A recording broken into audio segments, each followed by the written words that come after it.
Hi hello welcome to our channel.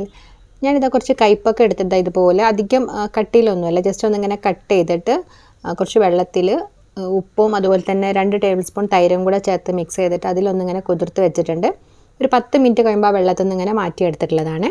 ഇനിയിപ്പോൾ നമ്മളിതിലേക്ക് കുറച്ച് മുളക് പൊടി, ഒരു 1.5 ടീസ്പൂണോളം മുളക് പൊടി, പിന്നെ ഒരു 1/4 ടീസ്പൂൺ മഞ്ഞൾപ്പൊടി, ഒരു 1/2 ടീസ്പൂണോളം മല്ലിപ്പൊടി, 1/4 ടീസ്പൂൺ ജീരകപ്പൊടി, ചെറിയ ജീരകല്ലേ ക്യുമിൻ സീഡ്, ആ ഒരു പൗഡർ, പിന്നെ അതുപോലെ ആവശ്യത്തിന് ഉപ്പ്, പിന്നെ 3 ടേബിൾ സ്പൂൺ കോൺഫ്ലവർ, അതുപോലെ തന്നെ 3 ടേബിൾ സ്പൂൺ കടലപ്പൊടി, ഇത്രയും ചേർത്ത് കൊടുത്തിട്ടുണ്ട്.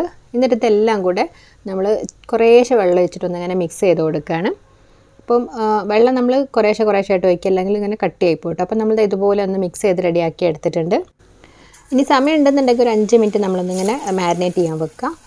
അല്ലാന്നുണ്ടെങ്കിൽ നമുക്ക് അപ്പം തന്നെ ഫ്രൈ ചെയ്തെടുക്കാം കേട്ടോ. അപ്പോൾ ചൂടായിട്ടുള്ള വെളിച്ചെണ്ണയിലേക്ക് ഞാൻ ഇത് ഓരോന്നായിട്ട് ഇട്ടിട്ടൊന്നിങ്ങനെ ഫ്രൈ ചെയ്ത് കൊടുക്കുന്നുണ്ട്. അപ്പോൾ നമ്മൾ ഒരുമിച്ച് ഇടേണ്ട, വേറെ ആയിട്ട് ഇട്ട് കൊടുക്കുക. എന്നിട്ട് കുറച്ച് സമയം 2-3 മിനിറ്റ് കഴിഞ്ഞ സമയത്ത് നമ്മൾ ഇതുപോലെ മറിച്ചിട്ട് കൊടുക്കുക കേട്ടോ.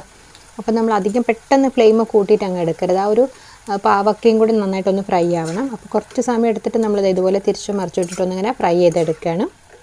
നമ്മളിതുപോലെ സ്നാക്ക് ആക്കിയിട്ട് ചെയ്ത് കൊടുക്കുമ്പോൾ കുട്ടികളൊക്കെ കയ്പ്പൊക്കെ കഴിക്കും. അല്ലാതെ പൊതുവേ കുട്ടികളൊന്നും അങ്ങനെ കയ്പ്പൊക്കെ കഴിക്കില്ലല്ലോ.